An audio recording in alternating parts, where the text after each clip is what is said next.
السلام علیکم ورحمۃ اللہ وبرکاتہ۔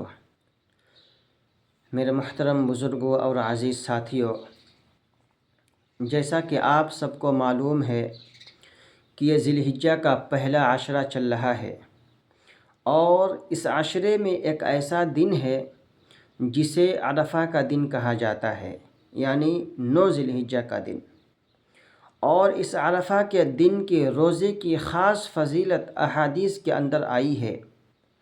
مسلم شریف کی ایک روایت ہے، سئل عن صوم عرفۃ، کہ رسول اللہ صلی اللہ علیہ وسلم سے عرفہ کے دن کے روزے کے بارے میں سوال کیا گیا، تو آپ صلی اللہ علیہ وسلم نے ارشاد فرمایا، یکفر السنۃ الماضیہ والباقیہ۔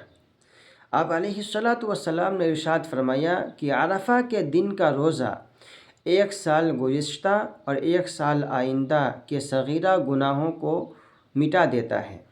یعنی جو شخص 9 ذی الحجہ کے دن کا روزہ رکھے گا، عرفہ کے دن کا روزہ رکھے گا، تو 1 سال پہلے اور 1 سال بعد کے صغیرہ گناہوں کو اللہ رب العزت مٹا دیتا ہے۔ عرفہ کے دن کی عظمت کو بیان کرتے ہوئے اللہ کے رسول صلی اللہ علیہ وسلم نے ارشاد فرمایا، کوئی دن ایسا نہیں جس میں اللہ تعالیٰ عرفہ کے دن سے زیادہ اپنے بندوں کو جہنم سے نجات دیتے ہوں، اور عرفہ کے دن اللہ تعالیٰ اپنے بندوں کے سب سے زیادہ قریب ہوتے ہیں۔ تو بہرحال عشرے ذی الحجہ میں روزہ رکھنا یہ ایک مسنون عمل ہے، خود آپ علیہ الصلاۃ والسلام سے ثابت ہے، اور بالخصوص 9 ذی الحجہ کا روزہ رکھنا، عرفہ کے دن کا روزہ رکھنا، یہ زیادہ موجب اجر و ثواب ہے۔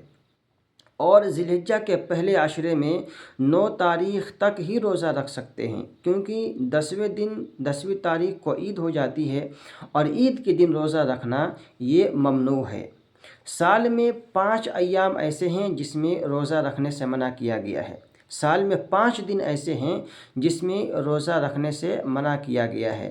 نمبر 1 عید الفطر کا دن، نمبر 2 عید الاضحیٰ کا دن، اور ایام تشریق کے 3 دن، یعنی 11 ذی الحجہ، 12 ذی الحجہ اور 13 ذی الحجہ۔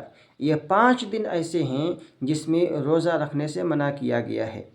اگر کوئی شخص ان 5 دنوں میں روزہ رکھتا ہے تو اس کے اوپر روزے کا توڑنا لازم ہوگا۔ اگر وہ روزہ نہیں توڑے گا تو وہ گنہگار ہوگا۔ وما علینا الا البلاغ۔ السلام علیکم ورحمۃ اللہ وبرکاتہ۔